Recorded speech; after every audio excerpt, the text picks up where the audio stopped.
7वां दिन पूरा हुआ।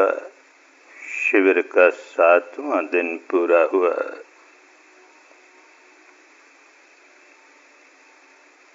गंभीर साधना के शिविर के 3 दिन और रह गए, जिसमें 2 दिन ही वस्तुतः बड़ी गंभीरता से काम कर पाएंगे। 2 दिन भी बहुत होते हैं। समझदार आदमी जैसे काम करना चाहिए वैसे करता जाए, लगन से करता जाए, निरंतरता से करता जाए, बहुत आवश्यक है। इस साधना के लिए निरंतरता अत्यंत आवश्यक है। मन के स्वभाव को पलटना है ना। अनेक जन्मों से जो स्वभाव ऐसा हो गया कि मन की गहराइयों तक सुखद लगा तो राग जगाने का स्वभाव, दुखद लगा द्वेष जगाने का स्वभाव, अंतर मन की गहराइयों तक ये मैं का पागलपन, ये अविद्या, मैं हूं, ये मेरा सुख है, ये मेरा दुख है। ये प्रवचनों से निकलता नहीं। ये स्वभाव प्रवचनों से बदल नहीं सकता, पुस्तकों के पढ़ने से बदल नहीं सकता। इसके लिए उन गहराइयों तक जा करके जहां ये स्वभाव अपना काम कर रहा है वहां उस पर रोक लगाई जाए, संवर किया जाए तो बदलेगा। थोड़ी देर तो काम किया, संवर किया गहराइयों तक और फिर छोड़ दिया पुरानी आदत में, किए जा जैसे करता था। फिर थोड़ी देर गहराइयों तक जाके संवर किया, रोक लगाई, फिर छोड़ दिया, अब कर जैसे हमेशा करता था वैसे कर। तो भाई बदलेगा नहीं, और बदलेगा तो बहुत समय लेगा रे, बहुत समय लेगा। इसीलिए निरंतर रात दिन रत्तिंदीव मतंदितो, रात दिन इसके पीछे पड़ जाएंगे तो बदलेगा ही। तो निरंतरता बहुत आवश्यक है। काम निरंतरता से करें और क्या करना है इसे खूब अच्छी तरह समझकर जैसे करना चाहिए ठीक वैसे ही करें। मन में जो विचिकित्साएं हैं मार्ग के प्रति, साधना की विधि के प्रति, वो दूर करें तो ये काम होगा, नहीं काम नहीं होगा। मन झिझकता रह जाएगा, ये क्यों कर रहा हूं, ये कैसी बात, ये कैसी मान्यता। क्योंकि जीवन भर मान्यताओं में ही उलझा रहा, और ये जानने का काम। तो बार बार मान्यताएं सिर पर सवार होती जाएंगी। जितना जितना जानने का काम पुष्ट होता चला जाएगा, गहराइयों तक सच्चाई को जानते जाएंगे, तो जो मान्यताओं का जंजाल है वो टूटता जाएगा, अपने आप टूटता जाएगा।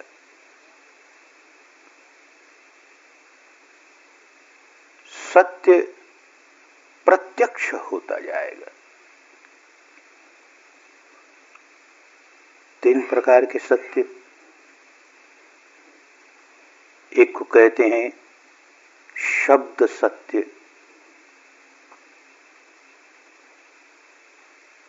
जिसे श्रुत ज्ञान कहें, सुना है, पढ़ा है, हमारा शास्त्र ये कहता है, हमारी परंपराएं ये कहती है, हमारे संप्रदाय को स्थापित करने वाले महापुरुष ने ये कहा है। बड़ा चिपका हो गया शब्द के प्रति, शब्द ही सत्य हो गया।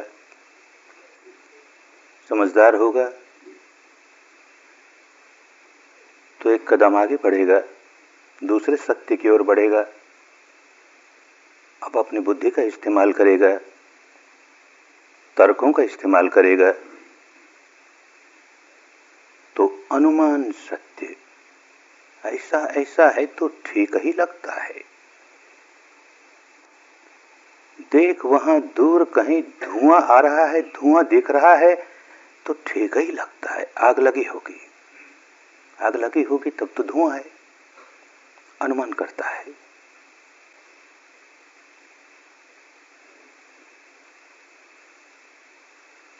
लेकिन अभी पूरी सच्चाई नहीं जान पाया।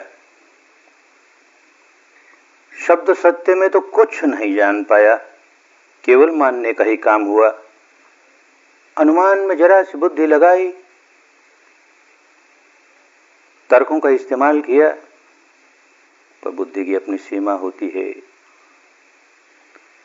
और जो सच्चाइयां अपमाणु अपरिमित है, प्रकृति का नियम अपरिमित है, धर्म अपरिमित है, ईश्वर का भी और उस ईश्वर का तो कहना ही क्या। बुद्धि बेचारी कैसे उसका अनुमान करेगी।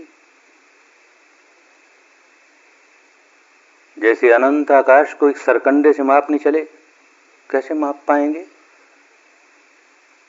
उसे मापने के लिए जो कुछ है वो भी ऐसा ही होना चाहिए जो अनंत स्वयं बन सके। तो प्रज्ञा अनंत है,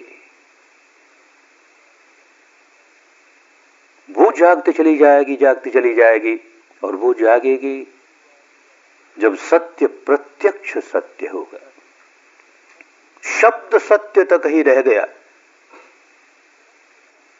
तो बाबा वचन प्रमाण, गुरु वचन प्रमाण, परंपरा का वचन प्रमाण, हमारे शास्त्र का वचन प्रमाण, बस वहीं रह जाएगा, उसी को प्रमाण मान के रह जाएगा। समझेगा ही नहीं सच्चाई को, अंध मान्यता में धंसा रह जाएगा। अनुमान सत्य उससे तो अच्छा है, बुद्धि का इस्तेमाल तो करता है।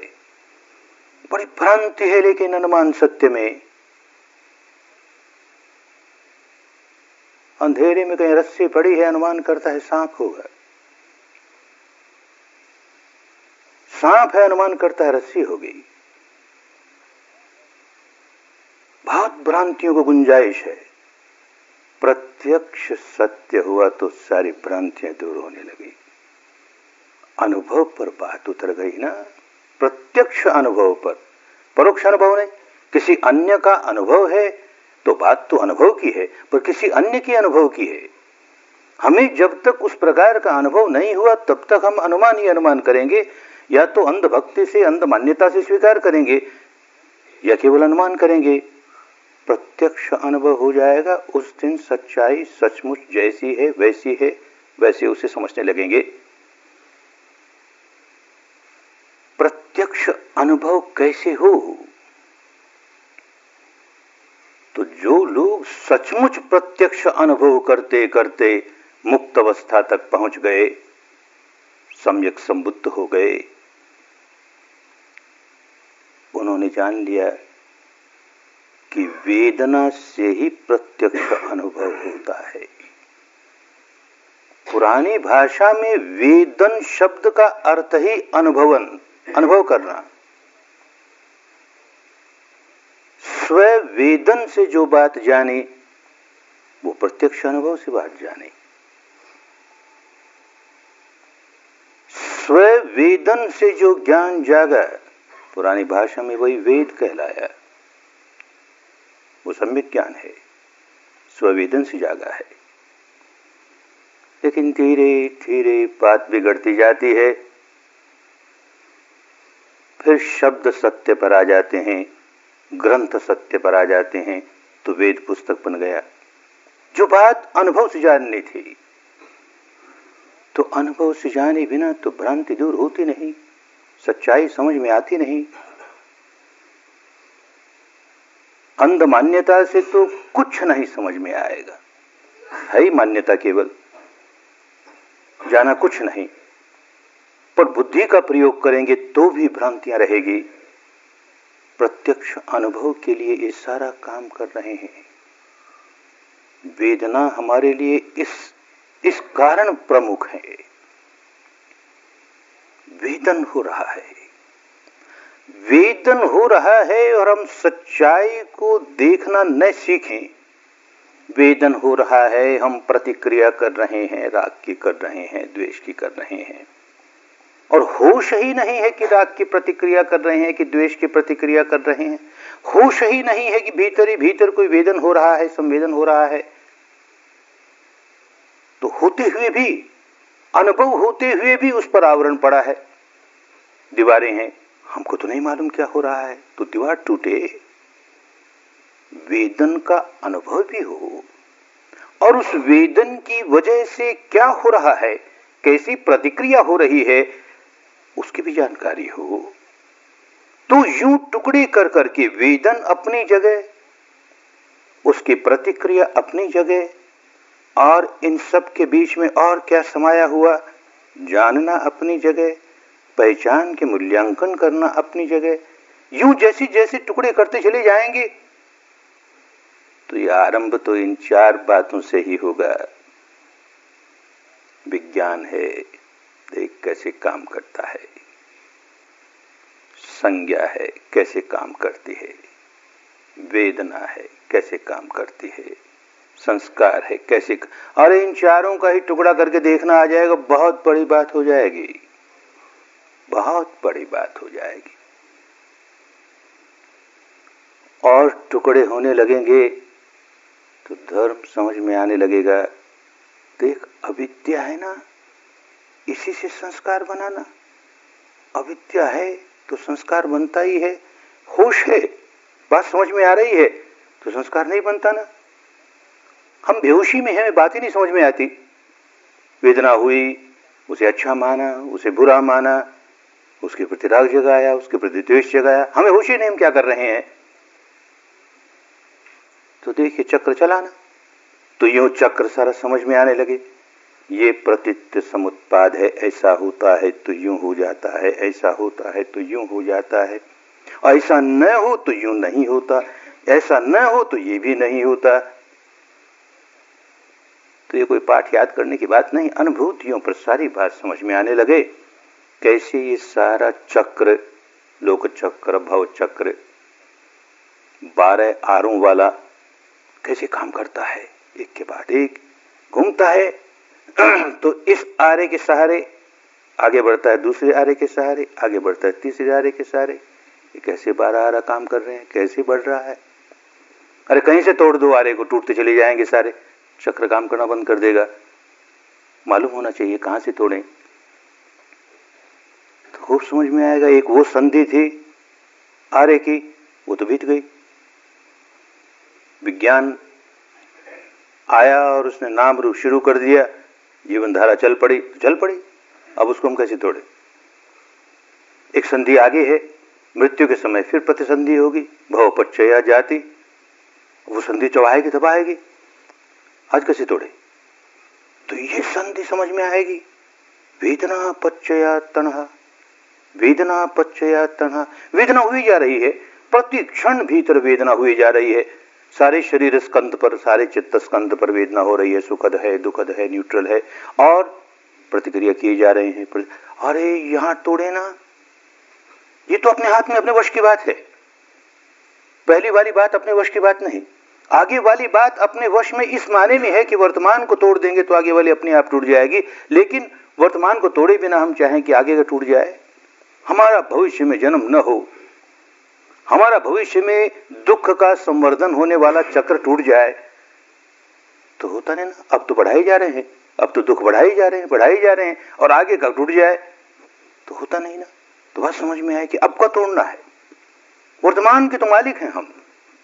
अत्ता ही अत्तनो नाथो, अत्ता ही अत्तनो गति। स्वयं अपनी गति हूं मैं, क्योंकि मैं अपना मालिक हूं, और मालिक हमेशा इस क्षण का होता है, बीते हुए क्षणों का नहीं। इस क्षण की मलकियत हाथ में आ गई तो अपनी गति सुधार लेगा। इस क्षण की मलकियत हाथ में नहीं आई तो गति को दुर्गति बना देगा। गति हाथ में आ गई, इस क्षण की स्थिति हाथ में आ गई, गति सुधार ली सदगति हो जाएगी, और सुधार ली सारी गतियों से छुटकारा हो जाएगा। तो इस क्षण क्या हो रहा है उसे सुधारना है। इसलिए वेदना को जो व्यक्ति बुद्ध बन जाता है, मुक्त बन जाता है, वो किसी अल्लाह मियां की कृपा से नहीं बन जाता, वो किसी संसार के बनाने वाले किसी ईश्वर की कृपा से नहीं बन जाता। अगर ऐसा होता तो सभी क्यों ना बन जाते। उस एक पर में क्या खास बात थी कि उसी को बना दिया। अरे होश जागता है, जिस व्यक्ति का होश जागता है समय लगता है। होश जगाते जगाते जगाते सच्चाई की खोज करते करते करते सारा प्रपंच समझ में आने लगता है। यूं प्रपंच समझ में आते आते अपने आप को सुधारते सुधारते, वर्तमान को सुधारते सुधारते सारा भविष्य सुधार लेता है। तो जान जाता है, कहता हर एक आदमी को ऐसा करना पड़ेगा भाई। तुम्हें ही किच्चंगा तपंग, तुम्हें तपना पड़ेगा, तुम्हें ही काम करना पड़ेगा। अक्खा तारो तथागत, कोई तथागत होगा, जो तथागत होंगे वो तो आख्यात करेंगे, रास्ता बताएंगे, और कुछ नहीं कर सकता। कोई कुछ नहीं कर सकता, हर एक आदमी को अपना काम करना पड़ेगा। ये समझ करके काम करते हैं। ये वेदनाओं की अनुभूति हमें हो रही है, वेदनाओं की अनुभूति को लेकर के प्रतिक्रिया हम कर रहे हैं अपने बावलेपन में, तो उसको बदलने का काम हमें करना पड़ेगा ना, कोई दूसरा कैसे करेगा। खूब समझ में आएगा। जितनी जितनी अनुभूति पर उतरते चले जाएंगे उतनी उतनी सारी बात अच्छी तरह समझ में आने लगेगी।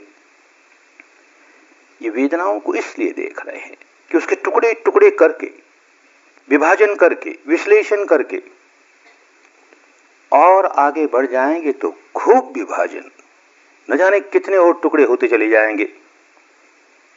अब तो ये 12 आरों वाला चक्र, आगे बढ़ेंगे तो अरे 24 आरों वाला चक्र, पठान समझ में आएगा। सारा प्रकृति का प्रत्यय किस प्रकार चलता है, हेतु पच्चय, आरंभण पच्चय, अधिपति पच्चय, किस तरह से काम होता है। अरे देखिए हेतु इस तरह से हुआ तो ये आ गया, ये हुआ तो ये हो गया, ये हुआ तो देख ऐसे हो गया, ये हुआ तो ऐसे हो गया। यूं टुकड़े करते करते न जाने कितने टुकड़े करते चले जाएंगे, प्रत्यक्ष हो जाएगी सारी बात। अब तो काम आरंभ किया है, आरंभ में ही सही रास्ते न चल करके, सही तरीके से न करके गलत तरीके से करने लगे तो आगे की अवस्थाएं कैसे प्राप्त होंगी। तो सारा काम क्यों कर रहे हैं इसको खूब अच्छी तरह से समझें। अविद्या को दूर करना है, वेदनाओं के सहारे अविद्या को दूर करना है। वेदना के सहारे अविद्या सिर पर चढ़ती है, उसमें मैं मेरे का भाव, मिथ्या भाव पैदा होता है, और इस वेदना के सहारे ही ये जो मैं मेरे का मिथ्या भाव राग जगाने को प्रोत्साहित करता है, द्वेष जगाने को प्रोत्साहित करता है। इस वेदना के सहारे ही अविद्या को दूर करके मैं मेरे का भाव टूटता चला जाएगा। विभाजन करेंगे, विश्लेषण करेंगे, टुकड़े होते चले जाएंगे, अपने आप टुकड़े होते चले जाएंगे, बात समझ में आती चली जाएगी। अब तो एक ऐसे स्वभाव शिकंजे में जकड़ा हुआ आदमी, और किसी तरह से भी कोई बात समझी जा सकती है ऐसा बुद्धि के स्तर पर भी समझने का प्रयत्न नहीं करता।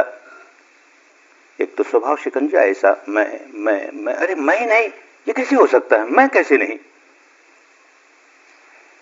समझने के लिए तैयार नहीं, बुद्धि का प्रयोग करने के लिए तैयार नहीं।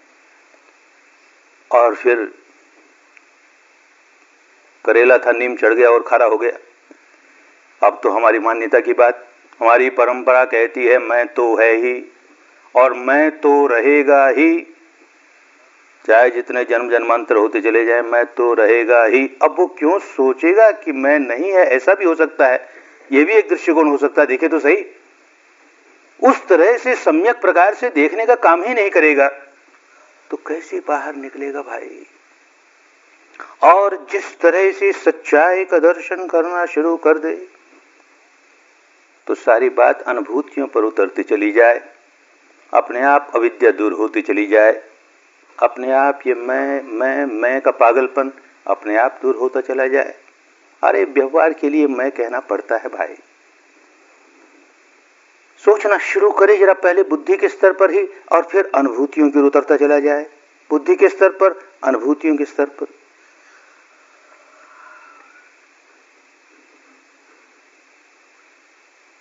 कोई एक मोटर कार है, क्या मोटर कार है? ये कार है, क्या कार है? चक्के निकाल के अलग कर दिए, टायर निकाल के अलग कर दिए, ट्यूब निकाल के अलग कर दी, सीट निकाल के अलग कर दी, इंजन निकाल के अलग रख दिया,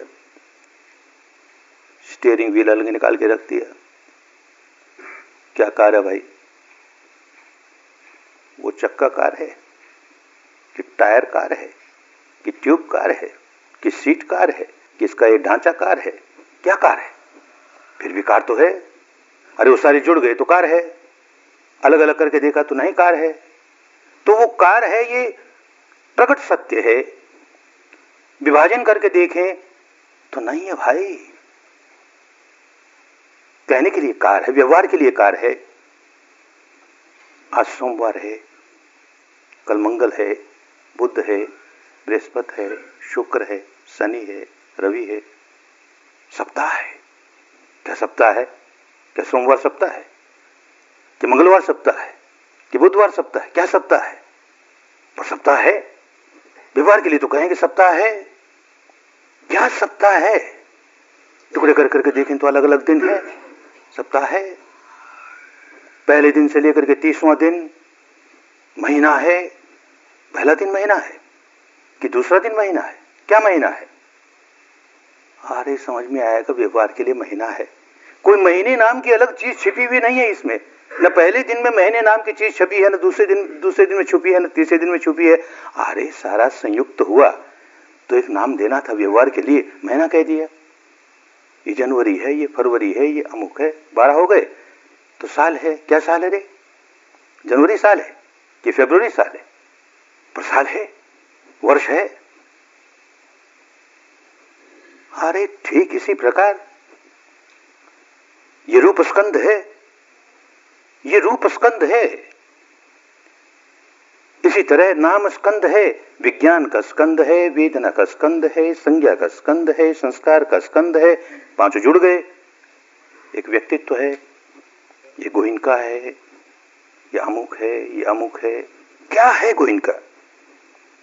ये रूप गोइनका है। और इस रूप में भी कौन सी धातु के परमाणु गोइनका है? इस धातु के परमाणु कि उस धातु के परमाणु? कि जो विज्ञान है ये गोइनका है, कि जो संज्ञा है वो गोइनका है, कि वेदना है वो गोइनका है, कि संस्कार है वो गोइनका है। लेकिन फिर भी गोइनका है। सारे जुड़ गए तो गोइनका है। अरे व्यवहार के लिए भाई खूब समझ में आने लगेगा। बुद्धि के स्तर पर सोचने की जरा सी कोशिश करेंगे, समझ में आने लगेगा। और अनुभूति के स्तर पर उतर जाएंगे तो टुकड़े टुकड़े हो जाएंगे, सारी बात समझ में आ जाएगी, भ्रांति सारी दूर हो जाएगी। अरे व्यवहार जगत के लिए मैं होता है भाई, मेरा होता है, वस्तुतः मैं नहीं है। कितनी बड़ी भ्रांति है। कैसे अपने पागलपन में एक मैं तैयार कर लिया, व्यवहार के लिए तैयार किया। और होश है कि व्यवहार के लिए मैं इसका इस्तेमाल कर रहा हूं, इस शब्द का या उस शब्द का, वहां तक तो ठीक। लेकिन उस मैं को, जो नकली मैं, हम स्वयं अपनी अविद्या से पैदा किया हुआ मैं, इतनी गहरा अभिनिवेश, इतनी गहरी आसक्ति उसके प्रति, मैं, इस मैं के खिलाफ कोई एक शब्द बोल दे। किस मैं के खिलाफ एक शब्द बोला रे? ये परमाणुओं का पुंज है, इसके खिलाफ बोला क्या? इसने गाली दी, मुझे गाली दी। किसको गाली दी रे? ये परमाणुओं के पुंज को गाली दी, कि इस विज्ञान के पुंज को गाली दी, कि संज्ञा के पुंज को गाली दी, कि वेदना के पुंज को गाली दी, कि संस्कार के पुंज को गाली दी। किसको गाली दी रे? क्या गाली दी रे? तो क्या शब्द है रे? अरे हर शब्द तरंग ही तो है ना।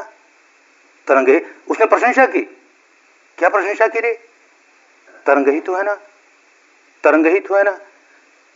अरे यूं जब अनुभूति पर बात उतरने लगेगी, ये सारा बावलापन दूर होता चला जाएगा। उपदेशों से होता नहीं, केवल बुद्धि अनुमान से होता नहीं। इसलिए ये सारी संवेदनाओं के आधार पर काम कर रहे हैं। टुकड़े कर करके देखने आ जाए। यही संवेदना घनीभूत हो करके हमारे सारे व्यक्तित्व को इतना घनीभूत करके हमें पागल बनाए हुए है।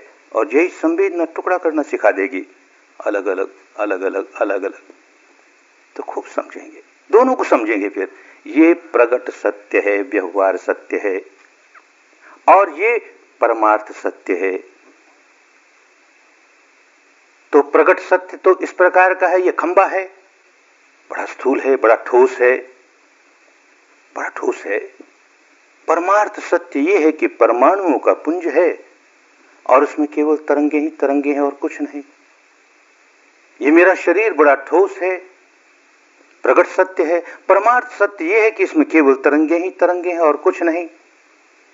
दोनों को समझेगा। प्रगट सत्य अपनी जगह बड़ा महत्वपूर्ण, परमार्थ सत्य अपनी जगह बड़ा महत्वपूर्ण। परमार्थ सत्य का प्रयोग कहां करेंगे, प्रगट सत्य का प्रयोग कहां करेंगे? बावलापन होगा, होश नहीं होगा तो अरे ये खंबा तो तरंगे ही तरंगे है ना, और क्या है, और मेरा पांव भी तो तरंगे ही तरंगे है ना, और क्या, मार ठोकर निकल जाएगा पांव बीच से, नहीं निकलता ना, पांव टूट गया ना। तो प्रगट सत्य अपनी जगह प्रगट सत्य है भाई, व्यवहार के लिए उसे समझेंगे। लेकिन ये पागलपन जो सिर पर सवार हो गया वो उतरेगा। ये खंबा, अरे देख कैसी बढ़िया मोजाइक का बनाया, कितनी चमक इसमें, कैसा मार्बल का बनाया, अरे कितनी चमक इसमें। उसके यहां देखो कैसा गया गुजरा, और मेरे यहां का खंबा देखो ऐसा, अरे मेरे यहां का खंबा ऐसा, उसको देखो कैसा। ये जो बावलापन है उतरता चला जाएगा, होश जागेगा। व्यवहार के लिए एक बात, पागल नहीं बन जाए उससे, पागलपन सिर पर नहीं सवार हो जाए। व्यवहार के लिए ये ठोस शरीर है, इसे आहार भी देना पड़ता है, बीमार हो जाए इसकी सेवा भी करनी पड़ती, सब करना है। अरे ये तरंगों का पुंज है, क्या सेवा करें, क्या देखे वाले, मरे तो मरे, जिए तो जिए, मर ही रहा है ना, प्रतिक्षण मर रहा है ना। तो व्यवहार नहीं जाना, प्रगट सत्य का बुद्धि प्रज्ञा के साथ उपयोग नहीं किया, और इसके पीछे इतने पागल हो जाए, अरे बीमार हो गया अब क्या हो जाएगा, अरे मुझे ऐसा रोग हो गया, अरे अब क्या हो जाएगा, अरे मैं मर जाऊंगा तो क्या हो जाएगा, अरे मेरे बच्चों का क्या हो जाएगा, अरे मेरा इसका क्या। होश नहीं है ना, तो परमार्थ सत्य नहीं जागा ना। दोनों जागे, ये परमार्थ है, ये केवल प्रगट है, प्रगट व्यवहार जगत के लिए, परमार्थ हमें मुक्ति देने के लिए, ताकि सारा बावलापन उतरता चला जाए, आसक्तियां उतरती चली जाए, उसके प्रति राग उतरता चला जाए, उसके प्रति द्वेष उतरता चला जाए। सारा काम इसलिए कर रहे हैं और सच्चाई के साथ कर रहे हैं, कोई मिथ्या मान्यता का लेप लगा करके नहीं। ये जो कुदरत का कानून है, जो रित है, जो प्रतीत्य समुत्पाद है, धर्म है, नियम है, बद्ध नहीं है। ये भी बावलापन उतर जाएगा। साधक नया नया होता है, नहीं होश होता है, अरे ये तो बुद्धों की बात, हमारी बात तो वो, हम तो जैन है ना, हमारे जैनियों की बात वो, ये बुद्धों की बात, हम तो हिंदू है ना, हमारे हिंदुओं की बात वो, ये जैनियों, ये बुद्धों की बात। ये पागलपन जब तक नहीं समझ में आता तब तक पागलपन। धर्म समझ में आने लगेगा, उन संवेदनाओं के बल पर सब समझ में आने लगेगा, तब कहेगा अरे क्या बौद्ध है इसमें, ये तो कुदरत का कानून है ना, सब पर एक जैसा लागू होता है ना, इसमें बुद्ध बनने की क्या बात आई। जो व्यक्ति बुद्ध बन जाता है वो कहता है भाई मैं हूं या न हूं, धर्म तो है। कोई व्यक्ति संसार में बुद्ध बने या न बने, प्रतीत्य समुत्पाद तो है ही, अपना काम वैसे ही करता चला जाएगा। बुद्ध की विशेषता ये कि वो उस कानून को समझ जाएगा, अनुभूतियों से जान जाएगा, और जान करके अपना ही कल्याण करके नहीं रह जाएगा, औरों के कल्याण की बात बताएगा, देख ऐसा है ये सब ऐसे ऐसे होता है, तू भी जान, अनुभूति से जान और निकल इस जंजाल में से। तो बुद्ध इतना करेगा, वो प्रतीत्य समुत्पाद का निर्माण नहीं करेगा, तो बुद्धों का क्या हुआ रे? क्या बुद्धों का हुआ इसमें, क्या हिंदुओं का हुआ इसमें? किसी न्यूटन ने कोई बात खोज निकाली, लॉ ऑफ ग्रेविटी, अरे सब देखते हैं, ऊपर से कोई फल गिरता है, धरती पर आता है, किसी के ध्यान में बात नहीं आई, उसके ध्यान में आई, ये क्या बात है, ये पेड़ पर से फल गिरा, पृथ्वी पर क्यों गिरा, हवा में क्यों नहीं उड़ गया, इधर उधर क्यों नहीं चला गया, यही क्यों गिरा? अरे जरूर यहां कोई आकर्षण शक्ति जो खींचती है, तो पृथ्वी का कोई गुरुत्व आकर्षण है, लॉ ऑफ ग्रेविटी है। तो ये न्यूटन नहीं कहता तो लॉ ऑफ ग्रेविटी नहीं होती, और न्यूटन ने खोज लिया लॉ ऑफ ग्रेविटी, तो इसको मानने वाले सारे न्यूटनवादी हो गए। अब वो हिंदू नहीं रहे, वो मुसलमान नहीं रहे, वो बौद्ध नहीं रहे, वो जैन नहीं रहे, अब तो न्यूटनवादी हो गए। क्या पागलपन। आइंस्टीन ने ढूंढ निकाला लॉ ऑफ रिलेटिविटी, सारी बातें रिलेटिव हैं, रिलेटिव हैं। रिलेटिव तो पहले भी थी, आइंस्टीन नहीं था तो भी रिलेटिव थी, आइंस्टीन है तो भी रिलेटिव थी, आइंस्टीन चला गया तो भी रिलेटिव थी। लॉ ऑफ रिलेटिविटी तो है ही, सापेक्षवाद का सिद्धांत तो है ही अपनी जगह। तो इसको जो जो मानेगा वो अपना धर्म छोड़ देगा। अब वो हिंदू कैसे रह गया, वो मुसलमान कैसे रह गया, आइंस्टीन की बात मानने लगा ना। क्या पागलपन है। पागलपन की कभी सीमा होती है। संप्रदाय में पड़ा हुआ आदमी जैसे असीम पागलपन में चला गया, उसके पागलपन का कोई सीमा ही नहीं। ऐसा चश्मा चढ़ा लिया उसने सांप्रदायिक मान्यताओं का, हम तो बौद्ध, हम तो हिंदू, हम तो जैन, हम तो ऐसे, हम तो वैसे। अरे भाई, कुदरत का कानून वैसे के वैसे काम करेगा रे तुझ पर। तू अपने को चाहे जिस नाम से पुकारता फिर, तो चाहे जैसी दार्शनिक मान्यता मानता फिर, कुछ फर्क पड़ने वाला नहीं। ये समझ में आने लगेगा, होश जागने लगेगा, बात समझ में आने लगेगी, धर्म समझ में आने लगेगा। बौद्ध धर्म नहीं, जैन धर्म नहीं, हिंदू धर्म नहीं, ईसाई धर्म नहीं, धर्म समझ में आने लगेगा। जो प्रत्यक्ष समुत्पाद को समझता है, लॉ ऑफ नेचर को समझता है, वो धर्म को समझता है। जो धर्म को समझता है वो लॉ ऑफ नेचर को समझता है, प्रत्यक्ष समुत्पाद को समझता है। कारण होंगे तो कार्य संपन्न होगा, ऐसे ऐसे कारण होंगे तो ऐसा कार्य संपन्न होगा, ऐसा कॉज होगा तो ऐसा इफेक्ट होगा, ऐसा इफेक्ट नहीं चाहिए तो ऐसा कॉज नहीं होने देंगे। क्या संप्रदाय की बात आई, खूब समझ में आएगा जबकि बात अनुभूति पर उतरनी शुरू हो जाएगी। पहली तो बात श्रुत ज्ञान से ही चलती है। कभी कोई बेचारे ने कोई बात सुनी ही नहीं शुद्ध धर्म की, कुदरत के कानून की, रीत की, तो उसके लिए बहुत कम आशा है कि वो व्यक्ति अनुभूति पर उतार लेगा उसे। तो सुनेगा पहले, फिर उसे चिंतन प्रज्ञा बनाएगा, चिंता करेगा, मनन करेगा, चिंतन करेगा, मनन करेगा, युक्ति से समझेगा, फिर अनुभव पर उतरेगा। तो इस माने में सच्चाई की बात जिसने सुनी है उसके मुकाबले जिस व्यक्ति ने कभी सच्चाई की बात सुनी ही नहीं, ये सुनने वाला उससे अच्छा है। इसके लिए आशा की जा सकती है कि ये सच्चाई की ओर आगे बढ़ जाएगा।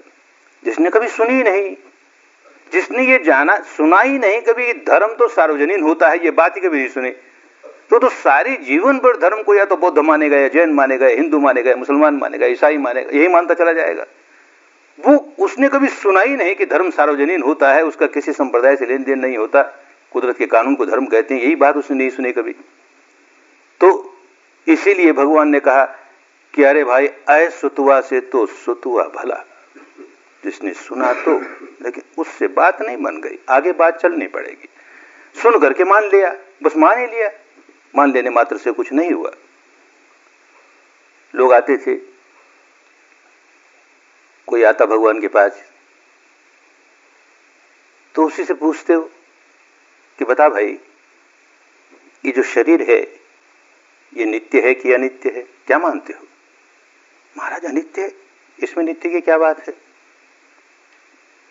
ये जो मानस का हिस्सा पहचानने का, जानने का काम करता है, विज्ञान है, नित्य है कि अनित्य है। संज्ञा पहचानने का काम करती है, यही नित्य है कि अनित्य है। वेदना संवेदनशील होने का काम करती है, नित्य है कि अनित्य है।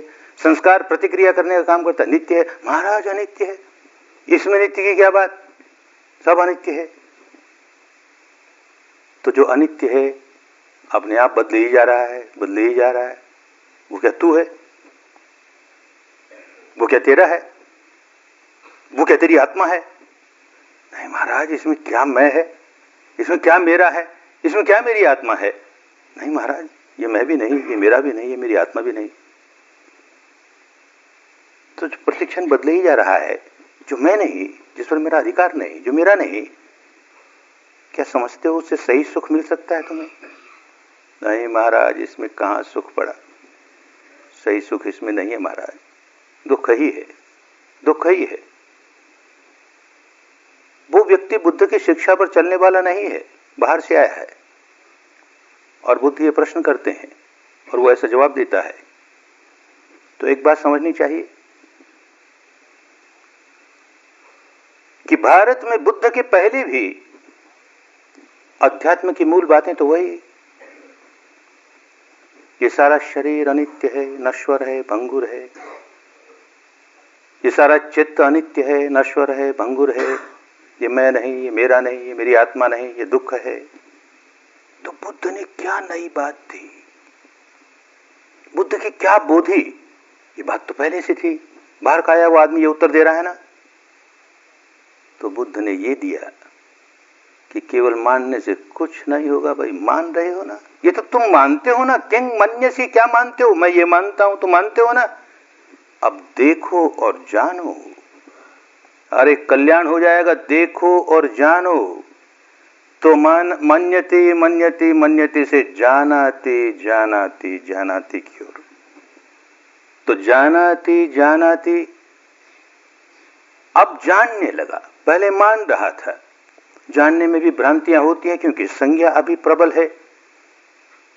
तो जानने में वो बहुत तरह के हेलुसिनेशन पैदा करती है, बहुत तरह के संदेह पैदा करती है, भ्रांतियां पैदा करती है। तो और आगे बढ़ाते हैं, पजानाति पजानाति, प्रज्ञा पूर्वक जान। संज्ञा पूर्वक मत जान, प्रज्ञा पूर्वक जान। जानाति तो संजानाति भी जानाति है, संज्ञा से जानना भी जानाति ही कहलाता है। मान्यता नहीं है, वो कहता मैं जान रहा हूं ना, मुझे अपना अनुभव हो रहा है ना। गलत तरीका का अनुभव हो रहा है, बात समझ नहीं रहा। पजानाति, संज्ञा प्रज्ञा में बदलने लगी, पजानाति।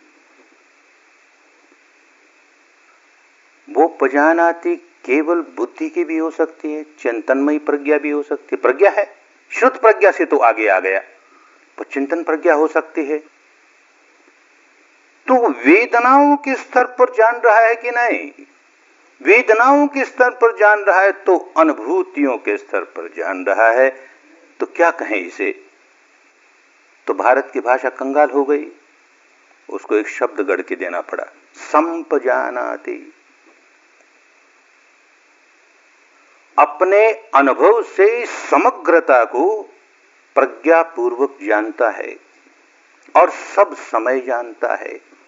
ये साथ जोड़ दिया संपजानाति का। फिर पूछा लोगों ने, क्या संपजानाति महाराज, किसको संपजानाति? क्योंकि साधना कराते तो यही, आतापि संपजानो सती मां, आतापि संपजानो सती मां। सती मन सजग रहो और संपजानो संप्रज्ञानी रहो। तो क्या संप्रज्ञानी रहे महाराज? तो जवाब देते, आलोकिते विलोकिते संपजानकारी होती, अभिकंते पटिकंते संपजानकारी होती, गते ठिते संपजानकारी होती, खाईते पियते, माने जो कुछ कर रहा है सब में संपजानकारी संपजानकारी, माने निरंतरता है। वहीं कह दिया, सोयते जागरते संपजानकारी। अरे सोते भी जागते भी, ये कैसी संपजानकारी हुई? निरंतरता है तो संपजन्य है, नहीं संपजन्य नहीं है। थोड़ी देर कर लिया और फिर उलझ गए, थोड़ी देर कर लिया फिर उलझ गए, संपजानकारी नहीं है। संपजन्य उसी का है कि जो निरंतर निरंतर निरंतर क्या कर रहा है। निरंतर तो समझाया क्या कर रहा है। संपजान का काम करने वाला व्यक्ति क्या करता है? वेदनाओं का उदय देखता है, वेदनाओं का व्यय देखता है। अगर वेदनाओं का उदय नहीं देख रहा, व्यय नहीं देख रहा, तो संपजानो नहीं है, संपजानकारी नहीं हो रही। वितर्क का उदय देख रहा है, व्यय देख रहा है। वितर्क माने आलंबन। इस समय आलंबन हमारा शरीर है। जब ध्यान करते हैं तो उदय होता है, व्यय होता है। कभी कभी आलंबन को शब्द भी हो जाए। शब्द आया तो आया, समाप्त हुआ ना, आया समाप्त हुआ ना, तरंगों के रूप में आया। हर तरंग उत्पाद है, व्यय है, उत्पाद है, व्यय है। इसी तरह से संज्ञा को देखता है, अरे ये भी तो उत्पन्न होती है, नष्ट होती है। देख मूल्यांकन करने लगे ना, बहुत अच्छी, आज तो साधना बहुत अच्छी, आज तो साधना बहुत बुरी। क्या बहुत अच्छी, क्या बहुत बुरी? संवेदना बड़ी सुखद आई तो बहुत अच्छी, संवेदना बहुत बुरी आई तो बहुत बुरी, कर रहा है काम साधना का, लेकिन देख संज्ञा कैसे बावली बना रही है। होते होते होते संज्ञा बदलने लगी, होश जागने लगा, प्रज्ञा तेज होने लगी, तो वही संज्ञा आप कहेगी अनित्य है। अरे अनित्य है, ये आया तो अनित्य है, तो अनित्य संज्ञा हो गई। अरे मैं नहीं, मेरा नहीं, अनात्म संज्ञा हो गई। दुख है, दुख संज्ञा हो गई, प्रज्ञा बन गई ना, दिखता उसको भी। तो बस ये तीन बातों का प्रपंच जो देगा, प्रपंच बनने नहीं पाएगा। इन तीन बातों को देखता गया, और आधार वेदना है। वेदना की आधार के बिना नहीं तो दिमागी कसरत हो जाएगी, केवल कुछ नहीं होगा। और वेदना के आधार पर तो अनुभव के आधार पर सारा काम हो रहा है, अनुभव के आधार पर सारा काम हो रहा है। जिसके क्षण क्षण में संपजन्य रम गया, मुक्त होगा ही। बहुत से लोग सतिपट्ठान शिविर में बैठे हैं। भगवान बुद्ध जैसा व्यक्ति गारंटी देता है, बहुत बड़ी बात कहता है कि ऐसा मैं बताता हूं, ऐसा जो करता जाए तो अधिक से अधिक 7 वर्ष में अरहंत होगा या अनागामी होगा, उससे नीचे नहीं। अरहंत हो गया तो इसी जीवन में मुक्त हो गया, अगला जन्म ही नहीं। अनागामी होगा तो एक जन्म रूप ब्रह्मलोक में और हो गया, पर वहां जाके अरहंत हो गया तो मुक्त ही हुआ, फिर आने वाला नहीं। गारंटी है, बुद्ध जैसी व्यक्ति की गारंटी है, झूठ नहीं बोलते। झूठ बोलेंगे तो बुद्ध कैसे हुआ? फिर कहता अरे 7 वर्ष क्या 7 ही महीने में हो जाए, अरे 7 महीने क्या 7 दिन में ही हो जाए, कैसी बात हुई? तो कोई कोई साधक आता है थोड़ा थोड़ा, कभी पत्र भी लिखता है कि आप क्या कहते हैं, हमको तो 7 वर्ष क्या 14 वर्ष हो गए आपकी साधना करते हुए, और अरहंत क्या अब तक तो हम श्रोतापन्न ये नहीं हुए, ये कैसी बात है? तो समझे नहीं ना भाई। कहता संपजन्यंग नय रिंचति, वो अवस्था पहले आए कि एक क्षण के लिए भी संपजन्य न छूटे, रात दिन रक्तिंदीव मतंदितु, एक क्षण के लिए प्रमाद नहीं आए।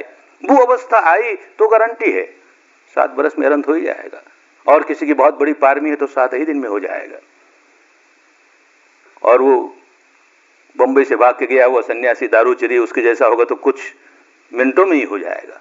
कितनी पारमी है पीछे की, लेकिन गारंटी की एक नियम तो है 7 वर्ष के ऊपर नहीं लगेंगे। तो भाई उस अवस्था पर पहुंचने के लिए प्रयत्न करना पड़ेगा ना। थोड़ी देर काम किया छोड़ दिया, थोड़ी देर काम किया छोड़ दिया, थोड़ी देर मन को इसमें लगा लिया, थोड़ी देर उसमें लगा लिया, अरे बहुत थक गए, थोड़ा सा आसमान को देख लें, थोड़ा सा इसको देख लें, थोड़े से बतिया लें, थोड़ा सा लिख लें, थोड़ा सा पढ़ लें, तो कहां संपजन्य हुआ? रे नहीं संपजन्य हुआ ना। यतो सो भिक्खु आतापि, भगवान की वाणी है, अनुभव की वाणी है, और एक की नहीं, न जाने कितनों को अनुभव करवाया वो। यतो सो भिक्खु आतापि संपजन्यंग नैरिंचति ततो सो वेदना सब्बा परिजानाति पंडितो, सो वेदना परिन्याये दिट्ठे धम्मे अनासव कायस्य भेद धम्मठो संख्यंग नोपेति वेदगु। ऐसा वेदगु हो गया, वेदों को पढ़कर वेदगु नहीं हो गया, ये वेदनाओं के आधार पर अपना ज्ञान जगाकर वेदगु हो गया, प्रतिक्षण वेदना को जानता है, ऐसा वेदगु हो गया। कैसा हो गया? यतो सो भिक्खु आतापि, भिक्खु के माने केवल कपड़े बदलने वाला व्यक्ति भिक्खु नहीं, जो इस भव चक्र में भय देख करके उसके बाहर निकलने का काम करता है, जो अपने भीतर की ग्रंथियों का भेदन करने का काम करता है, वो भिक्खु कोई हो, गृहस्थ हो, सन्यासी हो, पुरुष हो, नारी हो, इस देश का हो, उस देश का हो, ऐसा भिक्खु। यतो सो भिक्खु आतापि, तपता है। कैसे तपता है? चारों ओर आग लगा करके, धुनी रमा करके, उसके ताप नहीं तपता, पागल है। क्या तपता है? भीतर से तपता है, अपने विकारों को तपा के दूर करता है। यतोसो भिक्खु आतापि संपजन्यंग नैरिंचति, एक क्षण के लिए भी संपजन्य नहीं छोड़ता। सोते जागते उठते बैठते चलते फिरते खाते पीते हर अवस्था संपजन्य संपजन्य संपजन्य। माने वेदना हो रही है, उत्पन्न होती है, नष्ट होती है, उत्पन्न होती है, नष्ट होती है। एक संज्ञा आई, उत्पन्न हुई, नष्ट हुई। कोई आलंबन आ गया, आया और नष्ट हुआ, आया और गया। आया और गया इन तीनों बातों को देख रहा है, जिसमें प्रमुख वेदना है। क्योंकि जब जब संज्ञा जागती है तो वेदना के साथ जागती है। जब जब कोई वितर्क जागता है, कोई आलंबन जागता है, संवेदना के साथ जागता है, तो संवेदना प्रमुख है और यही करना है, नहीं छोड़ता जरा सा भी। तो सारी वेदनाओं को जान लेता है। यतोसो भिक्खु आतापि संपजन्यंग नैरिंचति, इस प्रकार काम करता करता करता सारी वेदनाओं को परिजानाति। क्या परिजानाति? एक शब्द और दिया। संपजानाति की बात होते होते होते परिजाना की बात कही। अब ये परिजानाति क्या हुआ? जानना तो जानना ही है, मानने से आगे बढ़े जानने का काम शुरू हुआ। लेकिन जानने का काम किस गंभीरता तक, कहां तक ले जाता है? ये संपजन्य करते करते करते परिजानाति होने लगा, परिज्ञान होने लगा। क्या परिज्ञान? कि जिस बात का ज्ञान करना है, जिस बात की जानकारी करनी है, उसके पूरे क्षेत्र को देख जाना, उसकी परिधि कहां तक है, उसकी सीमा कहां तक है। तो वेदना का ज्ञान करना है। संपजन्य किस लिए कर रहे हैं? कि वेदना का पूरा ज्ञान करना है। तो वेदना का सारा क्षेत्र देख गया। वेदना का सारा क्षेत्र देखा कि नहीं देखा, इसकी प्रूफ क्या? इसकी प्रूफ ये कि इस सीमा के बाहर कदम रख दिया, यहां वेदना नहीं है। तब तो सीमा मालूम हुई, नहीं तो कौन जाने इसके आगे भी वेदना हो, किसी अन्य प्रकार की हो। कौन जाने इसके आगे भी वेदना हो, अन्य प्रकार की हो। तो परिजानाति, जिसने वेदना का परिज्ञान कर लिया, वो उस अवस्था पर पहुंच गया जहां वेदना नहीं है। वेदना का सारा क्षेत्र जिसने देख लिया, मुक्त हो गया। तो परिजानाति जिसने कर लिया, वो मुक्त हो गया। एक शब्द नया गढ़ करके दिया।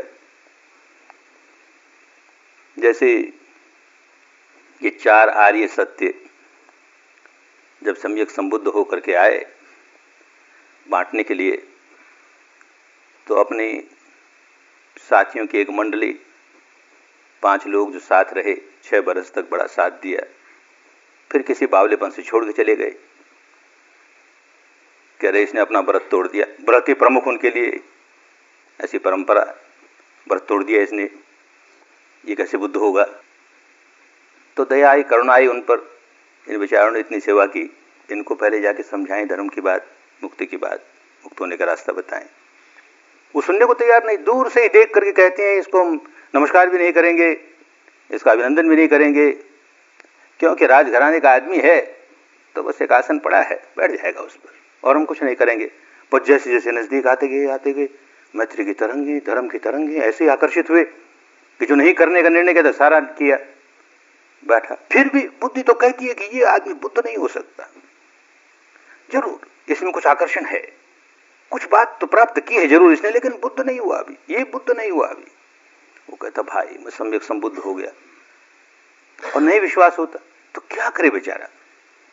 तो कहता है कि देखिए 4 बातें जो है ना, दुख है, ये कार्य सत्य है, दुख का मूल कारण है, ये कार्य सत्य है, जो बात कारण से होती है उसका निवारण हो सकता है, तो उसका निवारण है, ये दुख का नितांत निरोध है, ये तीसरा आर्य सत्य है, और उसका उपाय ये चौथा आर्य सत्य है। भाई ये 4 आर्य सत्य है ना, मैंने इनको तीनों प्रकार से पूरा कर लिया, 12 प्रकार से आर्य सत्य पूरे कर लिए। इससे एक बात समझनी चाहिए कि ये 4 बातें तो सुनने वाले बहुत होंगे। बुद्ध की विशेषता क्या कि बुद्धि के स्तर पर अध्यात्म की बातें तो भारत में बहुत होती आई, पहले भी आज भी, क्योंकि अध्यात्म का देश है ना, जाने कितने बुद्ध हुए इस देश में। तो छनी हुई बातें, अच्छी बातें आती रहती हैं। लेकिन जब सचमुच कोई व्यक्ति बुद्ध होता है तो बस मान्यता की बात नहीं होती, वो करता है। तो कहता है कि 12 प्रकार से पूरा किया, ये दुख है, ये आर्य सत्य है। दूसरी बात ये कि इसका परिज्ञान करना है। परिज्ञेयं इदं दुःखं अरिय सत्यं, पहली बात। इदं दुःखं अरिय सत्यं परिज्ञेयं, ये दूसरी बात, इसका परिज्ञान करना चाहिए। दूसरी बात, इदं दुःखं अरिय सत्यं परिज्ञातं, परिज्ञान कर लिया मैंने, ये दुख का कारण है। एक बात, अरे इस कारण को जड़ से उखाड़ना चाहिए, ये दूसरी बात। मैंने इसको जड़ से उखाड़ लिया, ये है, तब तक तो मान्यता है। ऐसा इसके प्रति करना चाहिए, ये बुद्धि कहती है, और ऐसा कर लिया, ये अनुभव कहता है। तो मैंने जड़ से उखाड़ लिया, ये दुख निरोध है। जहां दुख का नामो निशान नहीं, ऐसी अवस्था है, तो इसका साक्षात्कार करना चाहिए। अमृत है, मुक्त अवस्था है, मोक्ष अवस्था है, निर्वाण है, होगा, साक्षात्कार तो नहीं होना, इसका साक्षात्कार करना चाहिए। तीसरी बात, मैंने इसका साक्षात्कार कर लिया, ये उपाय है, ये मार्ग है, दुख निरोध गामिनी प्रतिपदा है। इसको भावित करना चाहिए, अनुभव पर उतारना चाहिए। मैंने इसे भावित कर लिया, अरे तब मैं अपने आप को सम्यक संबुद्ध कहता हूं भाई। तो ये करे नहीं तो बात नहीं बनेगी ना। और फिर एक उपदेश में कहते हैं कि जिसने पहला आर्य सत्य ही पूरा कर लिया, 3 प्रकार से चारों पूरे हो गए उसके। किस तरह एक दूसरे के साथ जुड़े हुए हैं। परिज्ञान कर लिया, दुख का परिज्ञान कर लिया, माने दुख का सारा क्षेत्र, उसकी अंतिम परिधि तक उसे अनुभूतियों से जान लिया, और उसके आगे की अवस्था जान ली जहां पर दुख नहीं है। तब तो कहेगा कि ये परिधि तक पूरा जान लिया मैंने, कैसे कहेगा? उसकी सीमा उसने कहां जान ली, बाउंड्री कहां जान ली उसकी, जाने कौन जाने इसके आगे और दुख हो, कौन जाने और किसी प्रकार का दुख हो आगे। जहां दुख का नामो निशान नहीं वहां पहुंच जाए तब कहेगा सारी बाउंड्री मैंने देख ली, परिज्ञान हो गया मुझे, तो मुक्त हो गया। तो ऐसे ही ये व्यक्ति सारी वेदनाओं का परिज्ञान कर लेता है, सारी वेदनाओं का परिज्ञान कर लेता है। तो वेदना के बारे में सारा क्षेत्र जान गया, वेदना का सब जान गया।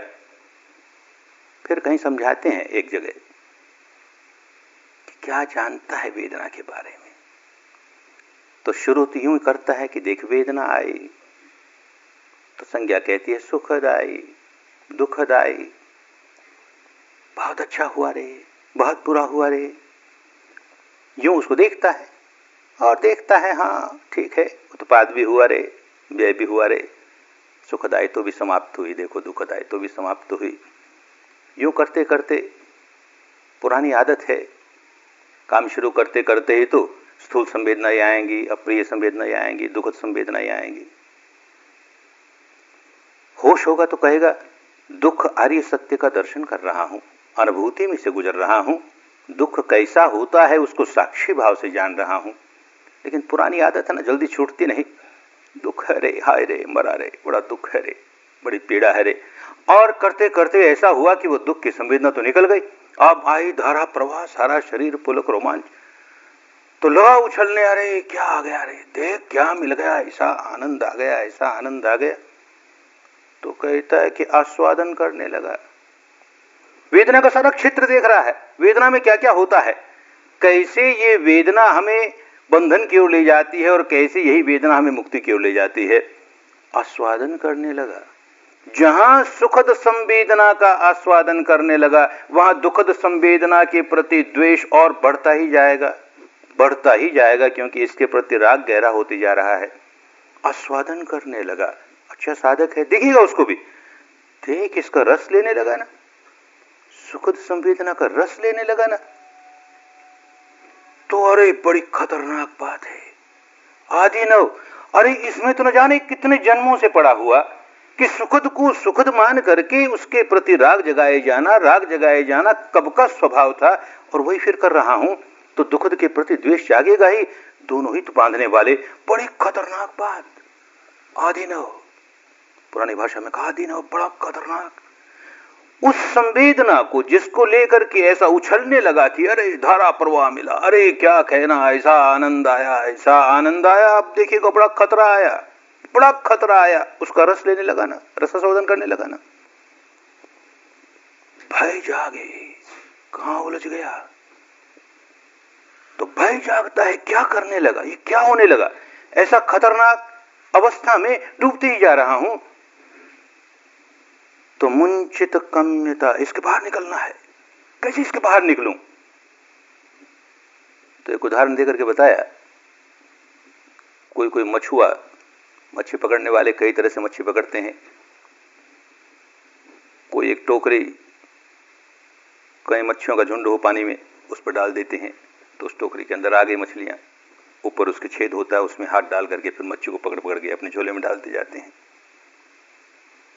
तो उस टोकरी में हाथ डालता है और हाथ में संयोग से सांप का मुंह आ जाता है, सांप का फण हाथ में आ गया, देखता सांप, अब घबराया, तो भय है, आदि न भय, खतरा है, कितना खतरा है, अब इसे छोड़ना, समझदारी से नहीं छोड़ेंगे तो काट खाएगा।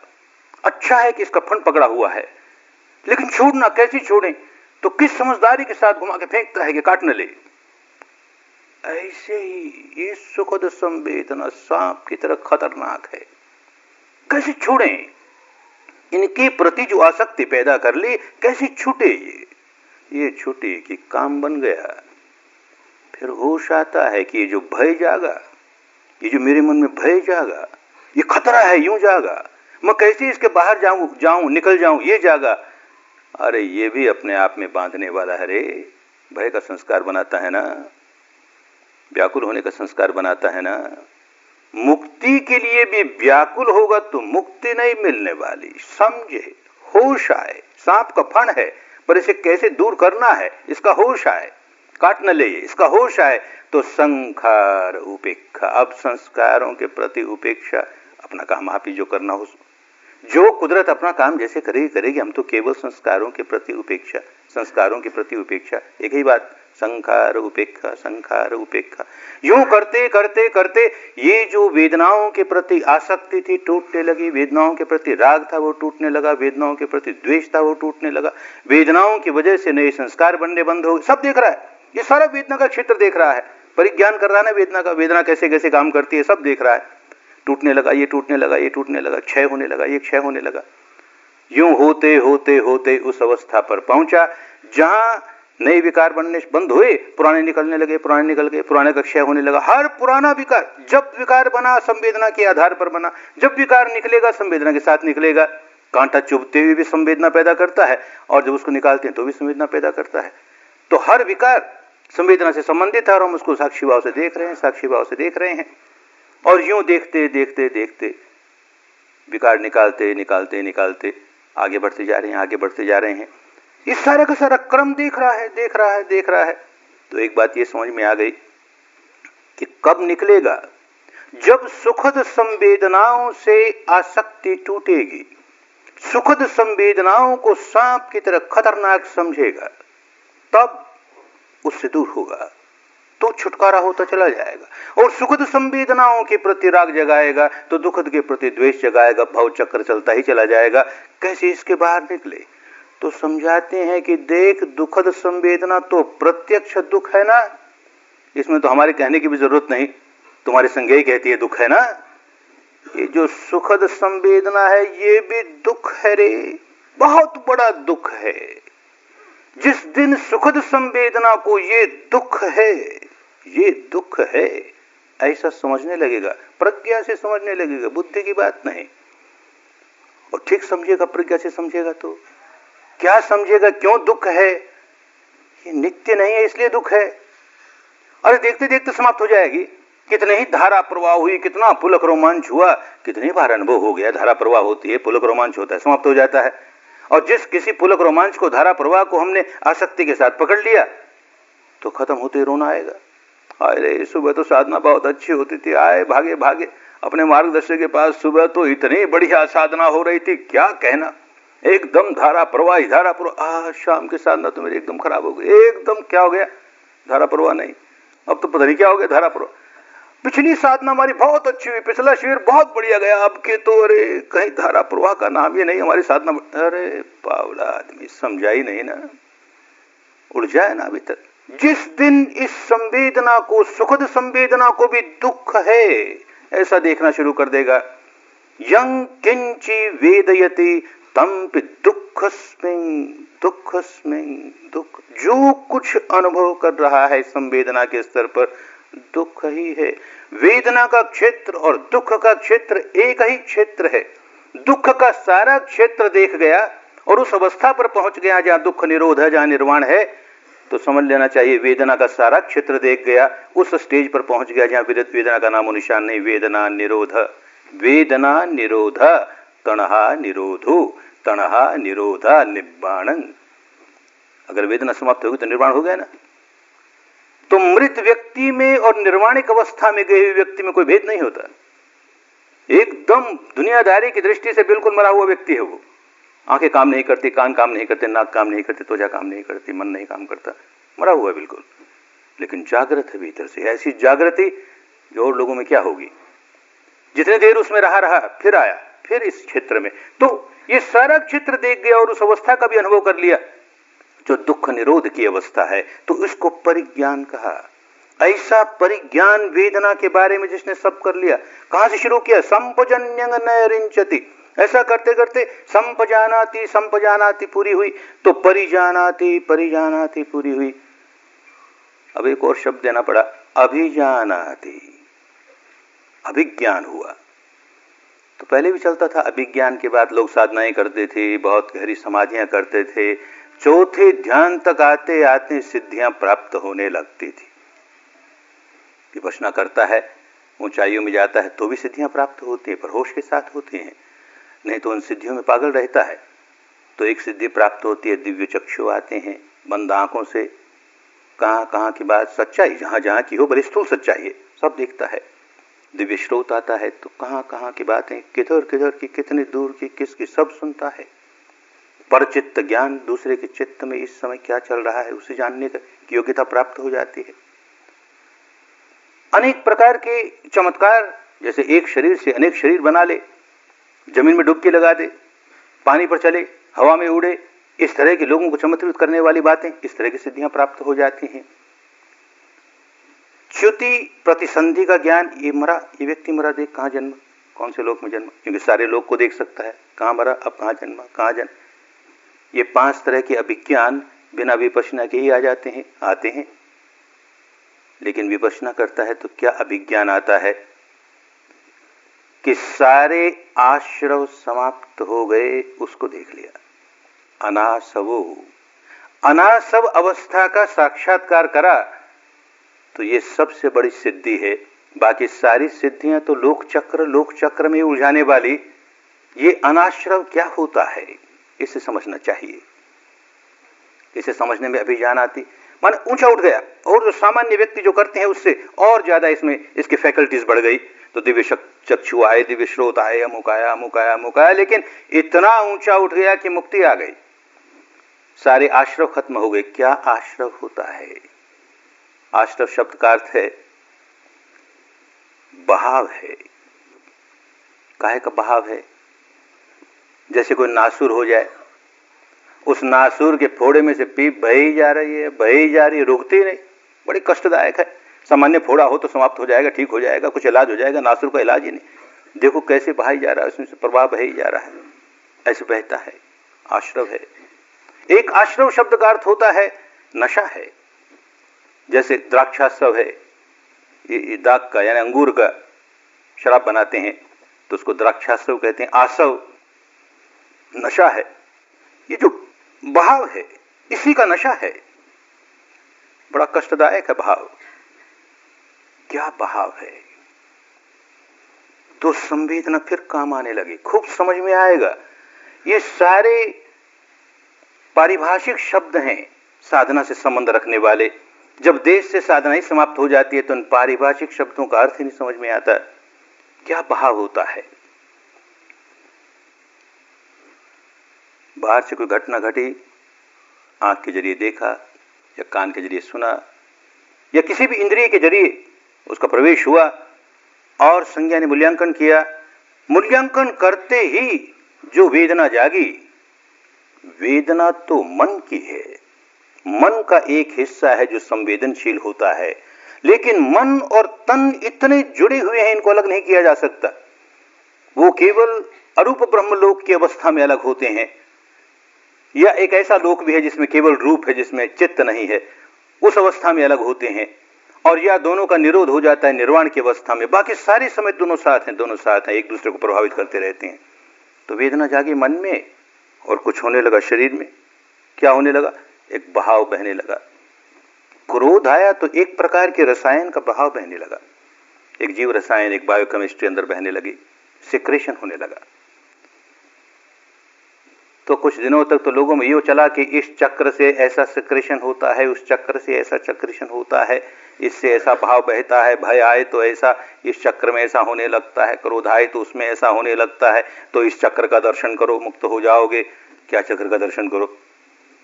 तो उलझा दिए बेचारों को कि ऐसा ये चक्र तो ऐसा 4 पंखुड़ी वाला, और वो 8 पंखुड़ी वाला, और वो 20 पंखुड़ी वाला, और वो 100 पंखुड़ी वाला, वो 1000 पंखुड़ी वाला, उसका ऐसा ऐसा रूप है, उसका ऐसा ऐसा रंग है, और उसमें ऐसे ऐसे अक्षर लिखे हैं। करो ध्यान। क्या मिल गया?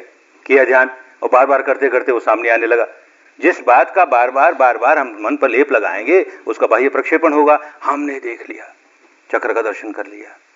अच्छा, कोई आदमी जरा समझदारी से काम करने लगा तो ये सारे नर्व सेंटर से, भाई यहाँ ध्यान करते करते संवेदना जागी, अब इस नर्व सेंटर पर जागी, अब इस नर्व सेंटर पर जागी, अरे सिर वाले नर्व सेंटर पर जाग गई, तो अरे हमारी तो कुंडलिनी जाग गई। अरे क्या हो गया? अरे क्या हो गया भाई, क्या हो गया?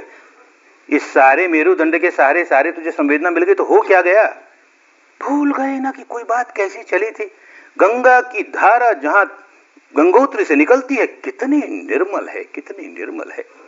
आगे बढ़ते बढ़ते जब तक ऊंचाइयों पर तब तक निर्मल है, पारदर्शी है, नीचे तक का पैंदा दिख जाए। लेकिन जैसे ही मैदान में आगे गिरी, नीचे गिरी ना पहाड़ों से, अब गंदगी आनी शुरू हुई, गंदगी आनी शुरू हुई, गंगा सागर तक गई तो अरे काहे की गंगा ये, इसकी तो कपड़ा धोने को भी जी न कहे, वही ना साफ होगा और हमारे महल साफ कर देगी ये।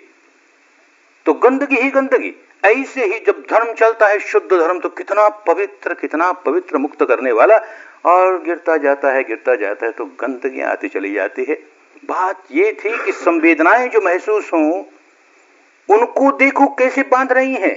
हर संवेदना, भय आया तो एक प्रकार की संवेदना होगी, क्रोध आया एक प्रकार की संवेदना होगी, द्वेष आया एक प्रकार की संवेदना होगी, वासना होगी एक प्रकार की संवेदना होगी। और उसको देखते चले जाएंगे तो बढ़ेगी नहीं, उनका बढ़ाव नहीं होगा, समाप्त होती चली जाएंगी। और उसी में रोल करते जाएंगे, बढ़ती चली जाएगी। इसलिए संवेदनाओं को देखना, ये नर्व सेंटर बड़े आसान, और केवल नर्व सेंटर की संवेदना देख ली तो क्या हुआ, बाकी सब जगह भी तो ऐसे ही है। तो आश्रव की बात समझाई कि ये केवल ग्लैंडुलर सेक्रेशन नहीं है, केवल ये जो ग्रंथियां हैं इन्हीं से ये आश्रव, ये बायोकेमिस्ट्री नहीं निकलती, ये रसायन नहीं बहने लगता, और इस सारी जगह से बहने लगेगा, कहीं से भी बहने लगेगा। अब तो पश्चिम के वैज्ञानिक इस बात को मानने लगे कि मन में विकार जागे और हमारे भीतर कहीं न कहीं कोई बायोकेमिस्ट्री बहने लगती है, सक्रीशन होने लगता है, और वो सक्रीशन बड़ा भयावह, बड़ा दुख देने वाला। क्रोध जागा तो क्रोध क्यों हमको दुखी बनाता है? हर व्यक्ति को क्रोध दुखी बनाता है क्योंकि क्रोध जागते ही ये आश्रव चल पड़ा, एक भाव चल पड़ा, केमिस्ट्री का ऐसा भाव चल पड़ा जो हमको नहीं अच्छा लगता, बहुत बेचैन करता है, बहुत बेचैन करता है। भय जगाया कि भय तो जगाया मन में, और सारे शरीर में एक ऐसा प्रवाह चल पड़ा, बहुत व्याकुल करता है। तृष्णा जगाई, बहुत व्याकुल करती है। ये सारा आश्रव है, चल ही जा रहा है, इस सारे शरीर में इसका प्रवाह पैदा होता है, रसायन चलता है, व्याकुल बनाता है, पैदा होता है, चलता है। अरे जब तक ये आश्रव है दुखी रहेगा ना भाई, अनासवु ऐसी अवस्था पर पहुंच जाए जहां आश्रव का नामो निशान नहीं, तो आश्रव का सारा क्षेत्र देख गया। दिट्ठे धम्मे अनासवो, सांदृष्टिक निर्वाण साक्षात्कार हो गया। वो अवस्था में आश्रव का नामो निशान नहीं, शरीर में इस तरह का सक्रेशन होता ही नहीं, मन पर इस तरह का दुख होता ही नहीं, दुख का सारा क्षेत्र देख गया, मुक्त हो गया ऐसा व्यक्ति। तो ये सारी बातें करने से लाभ होगा ना। क्यों एक एक शब्द भिन्न भिन्न शब्द इस्तेमाल किए गए कि अनुभूतियों के स्तर पर उन शब्दों को समझते चले जाएंगे, ओ ये शब्द इसलिए इस्तेमाल हुआ क्योंकि ऐसी अनुभूति होने लगी ना, ये शब्द इसलिए इस्तेमाल हुआ, ऐसी अनुभूति होने लगी ना। तो वेदना के सहारे माने अनुभूति के सहारे सारा धर्म समझ में आता चला जाएगा, सारा धर्म समझ में आता चला जाएगा। समझ में तब आएगा जब स्वयं अनुभूति के सहारे समझेंगे, और समझेंगे प्रज्ञा के साथ समझेंगे, अन्यथा यह रसायन तो बहता ही है। जो नहीं समझता धर्म को उसको भी बहता है, और बहता है और व्याकुल होता है। क्रोध जगाया, ऐसा रसायन पैदा हुआ, रसायन पैदा हुआ, बड़ा दुखी हुआ और क्रोध जगाया। अब उस रसायन की वजह से क्रोध जगा रहा है, क्रोध जगाया और रसायन पैदा हुआ और आश्रय पैदा हुए, आश्रय पैदा हुए और व्याकुल हुआ, और व्याकुल हुआ और क्रोध जगाया। ठीक इसी प्रकार भय जगाया और एक रसायन पैदा हुआ, उससे और भय पैदा हुआ, भय पैदा हुआ और वो रसायन तेज हुआ, वो रसायन तेज होगा, वो आश्रय तेज होगा, वो भय, वो विकार तेज होगा, विकार तेज होगा, आश्रय तेज होगा। अरे कितना बड़ा दुचक्र है रे, दुष्चक्र है रे, कैसा विशेष सर्कल चल पड़ा रे। कहां उलझ गए? कभी जानने की कोशिश ही नहीं की। ये कुदरत का कानून है, इसमें बौद्ध धर्म क्या करेगा, इसमें हिंदू धर्म क्या करेगा, इसमें जैन धर्म क्या करेगा, इसमें ईसाई धर्म क्या करेगा। कानून है, ऐसा होगा तो ऐसा हो ही जाएगा। जैसे विकार जगाएंगे आश्रय अंदर बहने शुरू हो ही जाएंगे, आश्रय बहेंगे हमको व्याकुल बनाएंगे। विकार जगाना बंद कर दें तो अनासवो तिष्ठे धम्मे अनासवो कायस्य भेदा धम्मट्ठो। ऐसा धर्मिष्ठ व्यक्ति, किसी बुद्ध के बताए हुए रास्ते पर चलने वाला व्यक्ति, क्योंकि बुद्ध धर्म सिखाता है, बौद्ध धर्म नहीं, वो अपने को बौद्ध नहीं कहेगा, धर्मिष्ठ कहेगा। धर्म सिखाया ना, धर्म धारण करेगा ना, बात ठीक से समझ में आ जाएगी तो धर्म धारण करेगा ना। तो कायस्य भेदा धम्मट्ठो, वो धर्मिष्ठ काया का भेदन कर, काया का भेदन होने पर माने मृत्यु होने पर संख्यंगनोपेति वेद को अब नहीं आता, अब इस संख्या वाले क्षेत्र में नहीं आता। सीमित क्षेत्र है, लोक का क्षेत्र, लोकीय क्षेत्र सीमित है, और वो तो लोकोत्तर अवस्था है, उसकी क्या संख्या, अपमाणु, प्रमाण ही नहीं है, उस अवस्था में पहुंच गया। अब यह नहीं आता है, मुक्त हो गया, जीवन मरण के चक्कर से मुक्त हो गया, सारे दुखों से मुक्त हो गया। सारे दुखों से मुक्त तब होगा जब यहां दुखों से मुक्त होता चला जाए। ये जो बड़े बड़े दुख हमारे विकार पैदा करने की वजह से आए जा रहे हैं, आश्रय पैदा हो रहे हैं, रसायन पैदा हो रही, हम व्याकुल हो रहे हैं, हम विकार जगाते हैं, रसायन पैदा होती है, हम इनसे छुटकारा होता चला जाए, और होते होते होते उस अवस्था पर पहुंच जाए अनासवो।